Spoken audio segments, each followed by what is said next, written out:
से भी बदतर बात यह है कि उनमें से लाखों बच्चे बिना किसी परिवार के ही बड़े हुए। हर देश गरीबी से जूझता है, लेकिन दुर्भाग्य से भारत में अनाथों की आबादी दुनिया में सबसे ज्यादा है, जिसका मतलब है कि उनमें से कई को अब्यूज, कुपोषण, कम उम्र में शादी और अनप्लान्ड प्रेगनेंसीज का सामना करना पड़ता है।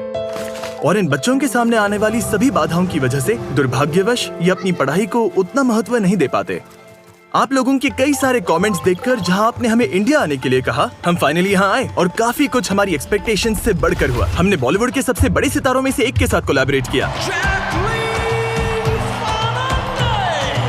डैरेन एक फैशन डिजाइनर बना और हम ऐसे कई लोगों से मिले जो अपनी अपनी कम्युनिटीज में बड़ा बदलाव ला रहे हैं।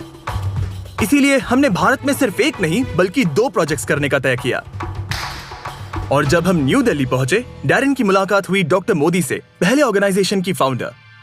जब मैं पीछे मुड़कर देखती हूँ तो मुझे याद है जब मैं छोटी थी, 8 साल की थी मैं अपने माता पिता के साथ एक बहुत भीड़ भाड़ वाली जगह से गुजर रही थी और अचानक मैंने खुद को उस भीड़ में अकेला पाया। मैं अपने माता पिता को पुकार रही थी, वो मुझे कहीं दिख नहीं रहे थे। फाइनली एक पुलिस वाले ने मुझे वापस अपने पेरेंट्स तक पहुंचाया। इससे मुझे एहसास हुआ कि माता पिता की देखभाल के बिना बच्चों को कैसा महसूस होता होगा। मैंने भारत के अलग अलग अनाथालयों का दौरा करना शुरू किया और वहीं पर एक बच्चे ने, जिसे मैं अभी भी याद करती हूँ, मेरे कपड़े पकड़े और कहा, प्लीज मुझे घर ले चलो।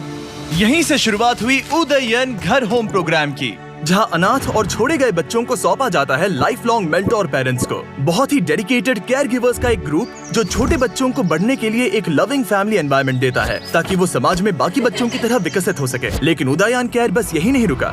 2002 में डॉक्टर मोदी ने उदयन शालिनी फेलोशिप प्रोग्राम शुरू किया, जहां मेंटोर्स अंडर प्रिविलेज्ड बैकग्राउंड से आने वाली लड़कियों को सपोर्ट करते हैं ताकि वो आगे बढ़कर एक एम्पावर्ड इंडिपेंडेंट वुमेन बन सके, जिससे एक ज्यादा इक्विटेबल सोसाइटी बन पाएगी। इसके बाद डॉक्टर मोदी ने हमें मिलवाया दीपक से, जो एक उदयन केयर होम में 40 लड़कियों के मेंटोर पेरेंट है। 2009 में मैं उद्यान केयर में as a part time volunteer शामिल हुआ और फिर मैं और मेरी वाइफ, हम दोनों ने उद्यान केयर में एनरोल किया और बच्चों के घर जाना शुरू कर दिया। और मैंने 36 साल की उम्र में ही तय कर लिया था कि 52-53 की उम्र में मैं ये कॉर्पोरेट जिंदगी छोड़ दूंगा और अपना समय, ऊर्जा, धन जो भी मेरे पास है उसे कम्युनिटी को वापस देने में लगाऊंगा। इस संगठन द्वारा किए जा रहे अविश्वसनीय कार्य के बावजूद वो अभी भी फाइनेंशियली स्ट्रगल कर रहे हैं। दीपक ने मुझे आज सुबह यहाँ का दौरा कराया और मैंने देखा कि इन लड़कियों के स्किल्स को डेवलप करने के पीछे कितनी मेहनत कर रहे हैं ताकि वे जीवन में आगे बढ़ सकें और इंडिपेंडेंट बन सके। इनमें से एक लड़की है शीतल। मेरा जन्म मुरादाबाद में हुआ था, जो और 2021 में उसने फोन करके मुझसे ये पूछा। तो उस समय मैंने उनसे पूछा, क्या मैं आपको